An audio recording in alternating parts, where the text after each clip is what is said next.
Sí, estamos viendo en imágenes precisamente como a manera de ambientación el evento de la inauguración del grupo de trabajo de pueblos indígenas en Ginebra. Esto es el año 1982. Por entonces, hay delegaciones que han estado asistiendo y es en la Comisión, obviamente, de Derechos Humanos que se crea en la Subcomisión de Prevención de Discriminaciones y justamente hemos visto arribar las delegaciones en lo que viene a ser los videos. Y este material se encuentra, obviamente, en el Centro de Documentación que se llama DOSIP, y está manejado por gente de Dinamarca. Entonces, en ese sentido, nos sirve para poder en alguna medida rememorar, ¿no?, esos años donde precisamente ingresan a un sistema que es el de Naciones Unidas, donde se plantea la temática indígena. Bien, Moisés, ya estamos en contacto con la licenciada Juanita Roca Sánchez. Hemos dado los antecedentes a su presentación y con ella vamos a hablar sobre su libro, ¿no? Muy buenos días, licenciada Roca, es un gusto tenerlo en Revisiones. Aquí estoy junto a Moisés Gutiérrez, un hombre que ha trabajado bastante en lo que es el tema del indigenismo. Buen día, Juanita, adelante, le escuchamos. Buen día, don Claudio, buen día, don Moisés. Claro, yo he escuchado mucho sobre Moisés en mis investigaciones, así que es un gusto para mí compartir este espacio. Muchísimas gracias. Bueno, licenciada, vamos a abordar el tema relacionado a su libro. Explíquenos un poco cuál ha sido la motivación, qué elementos ha tomado y finalmente cuál es el trabajo que ahora explica el libro. Por favor, le cedo la palabra. Claro que sí, don Claudio, muchas gracias. Mire, este libro es en base a mi tesis doctoral, o sea, se trata de mi investigación doctoral, se basa en eso. ¿Y cuál fue la motivación? La motivación viene de muy atrás. Cuando yo estudiaba historia en Chile, empecé a ver el fenómeno del zapatismo. Por otro lado, veía que hubo la marcha indígena acá, el 90, que en Chile se promocionaba el tema de la aimaridad, con mucha propaganda en el metro, en todo lado. Entonces empecé a preguntarme, bueno, ¿y de dónde viene todo esto? Porque se ve que tiene mucho financiamiento y se ve que es un fenómeno de activismo transnacional. O sea, eso era lo que yo veía, pero preguntaba a todo el mundo, a mucha gente mayor que yo era estudiante, y mucha gente me decía, sí, esto es un fenómeno transnacional y están muy metidas las ONGs, pero no sabía de dónde ni cómo. Termino de estudiar y vengo a Bolivia y me puse a trabajar en el ex viceministerio de Asuntos Indígenas, el famoso BAIPO, en proyectos de Danida, de la cooperación danesa, para promover el tema de derechos indígenas y acceso a las TCOs, a las tierras comunitarias de origen. Entonces ahí yo iba como técnica recién graduada a capacitar a los indígenas sobre sus derechos, ¿no? Entonces eso también me digo, ¿y qué hago yo? ¿Quién soy yo para ir al campo a capacitar a los indígenas sobre sus propios derechos y costumbres, ¿no? También, porque había una idea de que ellos tenían que representar su autenticidad para que los reconozcan como, entre comillas, verdaderos indígenas. Entonces, ahí yo también me empecé a preguntar, bueno, ¿y de dónde todo esto? Porque en el discurso era, eso viene de 500 años de resistencia hasta que por fin, gracias a esos 500 años, están los indígenas en la televisión, en los proyectos, en la ONU, en el Banco Mundial. Y bueno, recién supe de qué se trataba todo esto cuando bueno, primero me fui a hacer una maestría a Londres en antropología y desarrollo, entonces a partir de ahí me empecé a volver más antropóloga, aunque nunca dejé de ser historiadora, y años después ya comencé con el doctorado.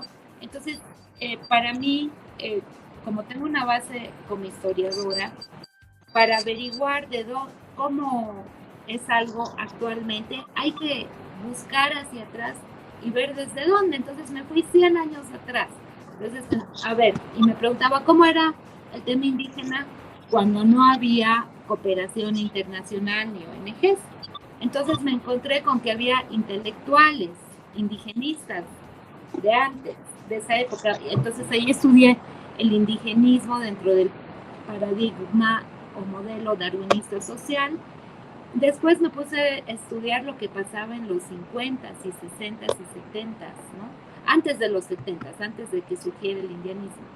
Y de eso hay poca investigación porque precisamente este nuevo modelo, el que surge a partir de los 90s, empieza a decir que en los 50s, 60s lo único que se había hecho era ocultar la identidad indígena y aplicar prácticas de genocidio y etnocidio contra los indígenas. Entonces eso me sonaba un poco simplista para interpretar la historia de 40 años de indigenismo estatal en México, indigenismo interamericano y del tipo de modelo que teníamos con el MNRK, que están todos ligados. Esa es otra cosa que yo pude constatar y darme cuenta. O sea, toda la época de la Guerra Fría se aplicaba en todo el mundo, por eso yo hablo de modelos de raza y etnicidad para etnicidad globales que se aplicaban en diferentes partes del mundo y llegaban a diferentes países de acuerdo a sus particularidades. Bueno, esa es la motivación un poco larga, pero bueno. No, está bien, licenciada. A ver, Moisés tiene algunos planteamientos. Les reitero, ha trabajado bastante en estos temas y sin duda va a ser importante también percibir su enfoque desde esa óptica. Moisés, por favor. Sí, es un gusto, es recíproco. He podido leer el índice por ahora de su libro y es una información, créame, completa de todo el proceso histórico. Toma en cuenta los hitos más importantes. Respecto de sus motivaciones, me parece bastante interesante el tiempo, el momento en el que usted ha tomado contacto, lo que viene a ser el Baipo. Por entonces, si no me equivoco, estaba Wigberto Rivero, ¿no?, como viceministro. Sí, entonces, quisiera tal vez agregar algo más cronológicamente en la secuencia de su libro, tal vez omite un momento en el que hacen presencia los indígenas norteamericanos en un espacio internacional, el año 1920, como es la Liga de Naciones. Entonces no había Naciones Unidas, ¿verdad? Sin embargo, posteriormente podemos ir tomando en paralelo este proceso, cómo se ha ido desarrollando en Bolivia, como también a nivel internacional. En Bolivia tenemos como un antecedente muy importante la experiencia indígena de la educación en Huarizata, del año 1931 hasta el año 1940, y precisamente ha sido generador de lo que viene a ser el indigenismo a nivel latinoamericano.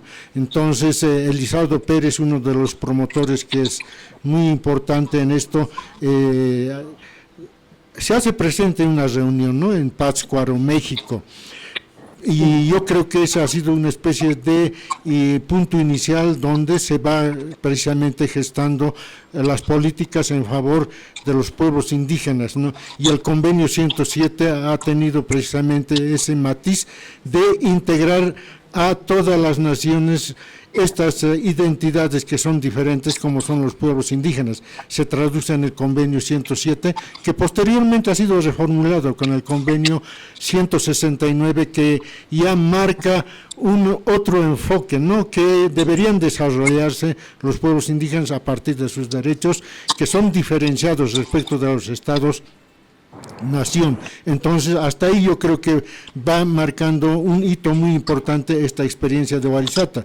Sin embargo, en el ámbito internacional, el año 1982 es un hito importante en el sentido de que a partir de un estudio que se le va encomendando a Martínez Cobo y se va generando el espacio del grupo de trabajo, ese working group en Naciones Unidas, ¿no? Entonces, como efecto de este evento inaugural, todo el proceso, digamos, que se ha ido desarrollando año tras año, por el cual han pasado muchos dirigentes indígenas del país, incluido Evo Morales, Román Loaiza, se ha ido generando como resultado lo que viene a ser el proyecto de declaración de los pueblos indígenas que ha sido adoptado, ¿no es cierto?, en el ámbito internacional, y también el foro indígena, ¿no? Y en el ámbito, digamos, nacional, yo creo que también ha ido paralelamente marcando un otro proceso que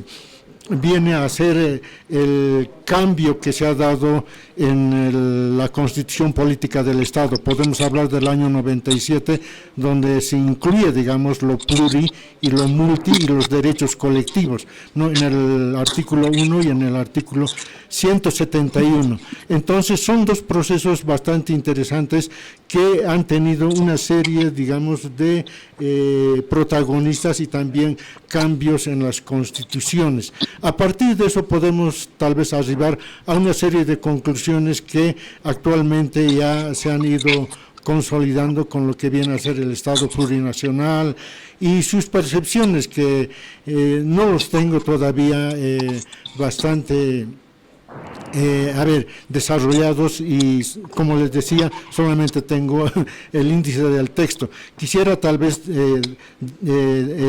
tener su percepción sobre las conclusiones de su trabajo, donde, digamos, viene a recalar esta problemática indígena. Muchas gracias, don Moisés. Bueno, de hecho, usted lo que acaba de resumir la parte cronológica de mi libro. Absolutamente todo de lo que usted habla está incluido.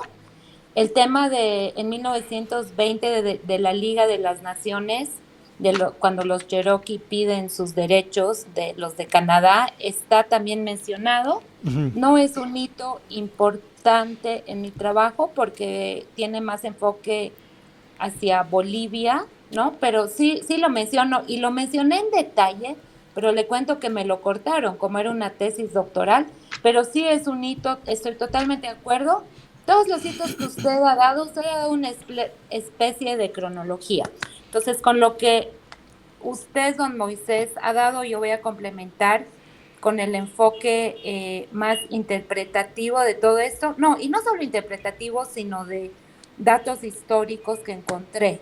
Es como usted dio una línea de tiempo y yo como que rellené todo eso en base a la información, a los documentos históricos. Hay un hito muy importante que es el encuentro de Barbados en 1971. Sí. Eso es clave, que para muchos autores llamados indianistas hoy en día, pero más latinoamericanos, no de los bolivianos, dicen que es la fundación del movimiento indígena latinoamericano.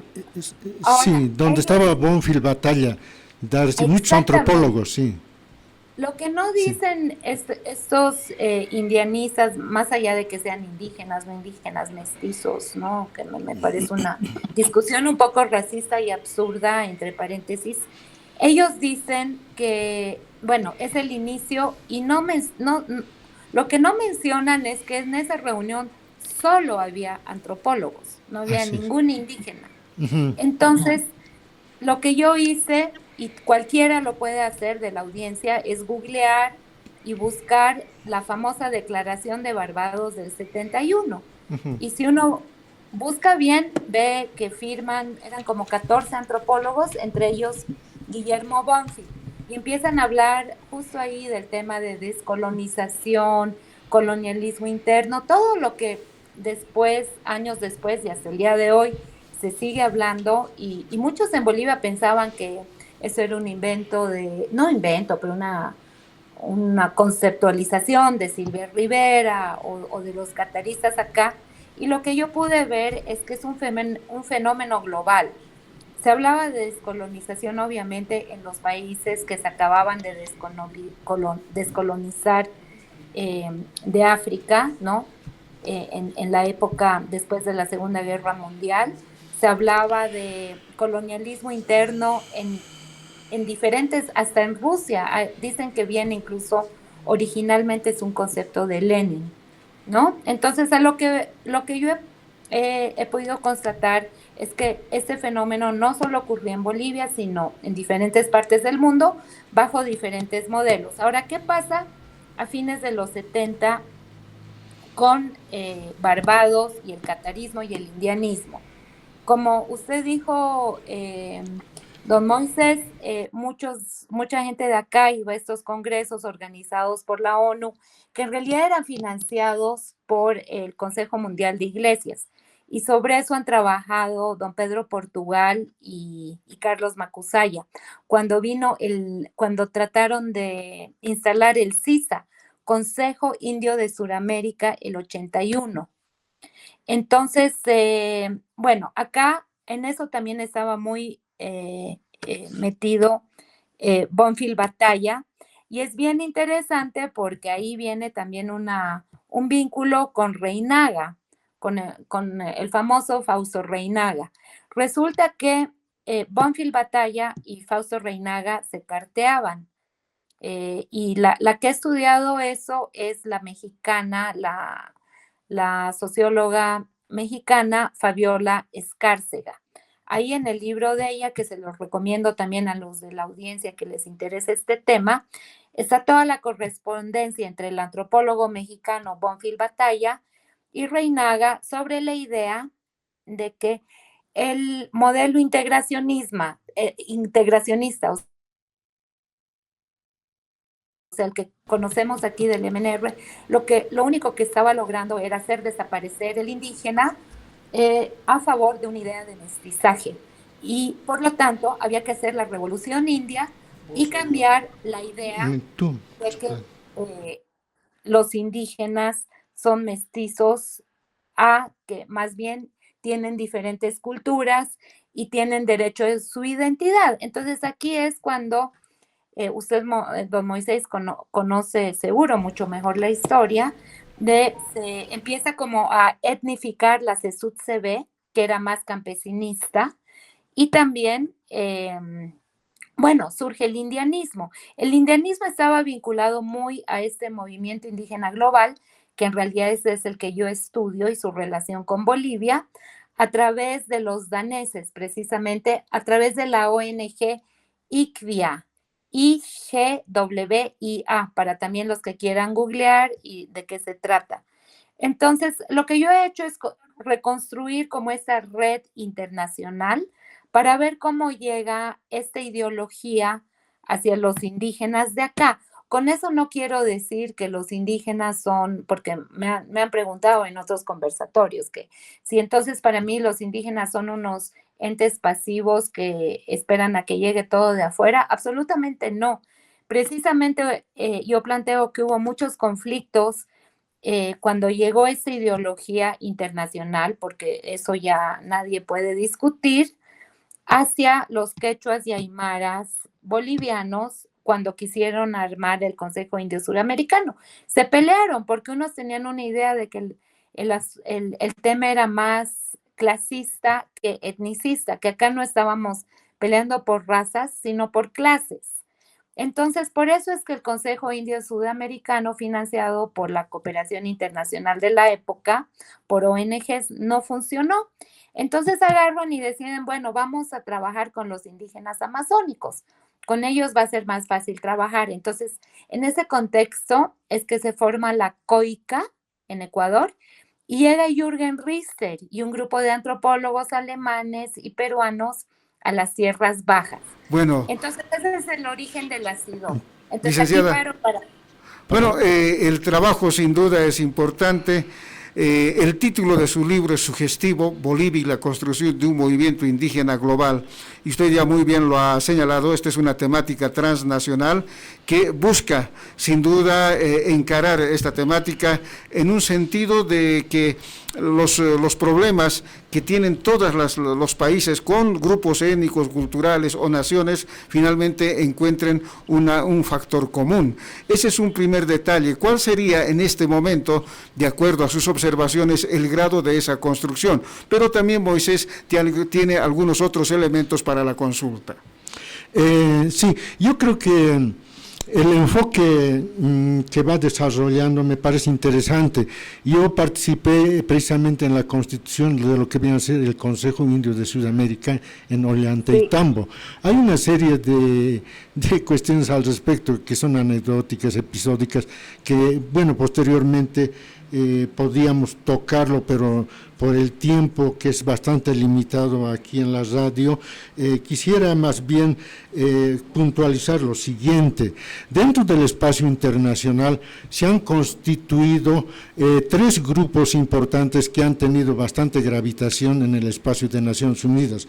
Estoy hablando del Consejo Internacional de Tratados Indios, ¿no? International Indian Treaty Council. Alguna vez yo también he representado en la cumbre de alimentación que se dio en Roma, Italia, ¿no? Entonces, el otro grupo viene a ser Trepteva Foundation, que agrupa más o menos a todos los indígenas de la región asiática, ¿no? Y el grupo, digamos, que también ha tenido gravitación es el grupo de los Samis, ¿no? De toda la parte nórdica de Europa. Entonces, es una conjunción de sensibilidades que son diferentes, ¿no? Pero lo que yo quiero llegar, dado que tenemos poco espacio de tiempo, es a lo siguiente, que en el evento internacional precisamente de la Cumbre Mundial de la Alimentación es cuando se logra este contacto con Vía Campesina, que tiene una inspiración marxista, ¿no? Porque eso representa a Chávez y a Evo y a todo ese foro de San Pablo y lo que viene a ser el grupo de Puebla, ¿no es cierto? Entonces, pienso que, bueno, como tenían prácticamente bastantes recursos de movilización, los espacios posteriores han sido copados por Vía Campesina, que tenía otra sensibilidad. Ha habido un choque de discursos, hay una serie de debates que se han producido al interior y claro, Vía Campesina agrupa pues a los dirigentes del Chapare, ¿no? Leonila Zurita, entre ellos estaba Nemesia Chacollo, y hay muchas personalidades. Bueno, ellos obedecen, pero hay discursos que ya estaban preelaborados con inspiración marxista, ¿no? Sin embargo, el discurso nuestro era diferente y ha sido cooptado. Y lo mismo sucede, digamos, en el caso boliviano, ¿no? Todo lo que se ha ido generando en cuanto a símbolos, en cuanto a eventos como el Año Nuevo, la Huipala, no ha sido inspiración del MAS, no ha sido inspiración marxista, ¿no es cierto? Ellos han suplantado, esa es la palabra, y también con una especie de impostura, para llegar a conclusiones más rápidas. Hay una serie de argumentos que podría ir desarrollando, sin embargo, eso es lo que yo podría acotar. Hay, como les decía, este tema de la tesis del colonialismo interno, nosotros lo habíamos planteado el año 85, sin embargo su antecedente está en los años 60 con González Casanova y también de un personaje bastante cercano como es Rodolfo Stavenhagen. Alguna vez se ha producido un debate en la Universidad Autónoma de México para poder determinar quién es el que ha utilizado primeramente este concepto de colonialismo interno.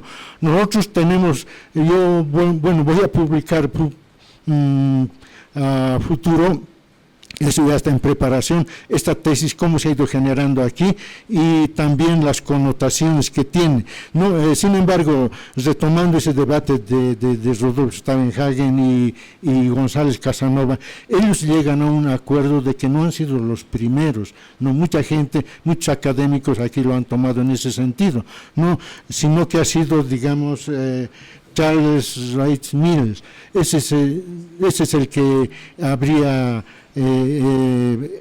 enunciado ¿Quién, por perdón? primera vez, ¿no? Entonces, bueno, hay esa serie de elementos. Bueno, no voy a acaparar este discurso, sin embargo, quisiera escuchar sus percepciones acerca de estas afirmaciones que yo estoy desarrollando.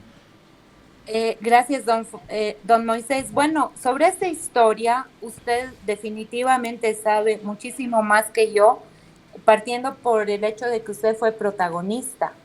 Entonces, lo que yo he visto como el árbol de todo esto, porque es un tema tan grande, perdón, el bosque, ¿ya? Entonces ahora, bueno, dentro del bosque hay varios árboles, obviamente, y ha dado usted en un tema clave que yo no supe, me acabo de enterar gracias a lo que dijo. Yo no logré ver, establecer claramente el vínculo entre el movimiento indígena global y entre el discurso del MAS en relación al socialismo del siglo XXI. Y usted ya me ha dado la pista. Entonces, a mí me gustaría que charlemos otro rato sobre esto para continuar con esta mi investigación y ver cómo de esto deriva al tema de la vía campesina y al socialismo del siglo XXI. No, yo sabía que había cierto vínculo, pero no logré como llegar a la pista que usted me da. Y es una pena que yo no lo conocí antes porque obviamente me hubiera encantado entrevistarlo porque me está dando mucha información que yo no sabía. Sobre el colonialismo interno, yo también estuve leyendo material sobre de dónde viene, quién lo escribió primero y llegué a la conclusión, de acuerdo a lo que leí, que se hablaba de colonialismo interno incluso con el movimiento de la negritud en el norte de África. Entonces es difícil saber como quién fue el primero, porque también hay artículos que cuestionan que fue Gonzalo Casanovas, parece que Stavenhagen entró después. Bueno, hay todo un debate y sí, cuando hablemos me gustaría darle las referencias del material que yo encontré al respecto. Licenciada Roca, sin duda el tema es profundo y más aún con personas que han desarrollado esta temática como es usted y Moisés. Va a ser oportuno que establezcamos en otro momento un espacio para profundizar estos hechos, porque sin duda esto es un aspecto que todavía va a ir desarrollándose. Hay culturas, hay pueblos, hay naciones que ya necesitan expresarse o manifestarse o ser parte ya del desarrollo. Quiero agradecerle por su participación. Siempre el tiempo es el peor enemigo en los medios de comunicación. En algún otro momento le estaremos convocando, licenciada Roca. Muchísimas gracias y muchísimas gracias, don Moisés, por ilustrarme en varios temas y por complementar mi trabajo con sus comentarios como actor del proceso. Gracias a ambos y gracias a la audiencia también.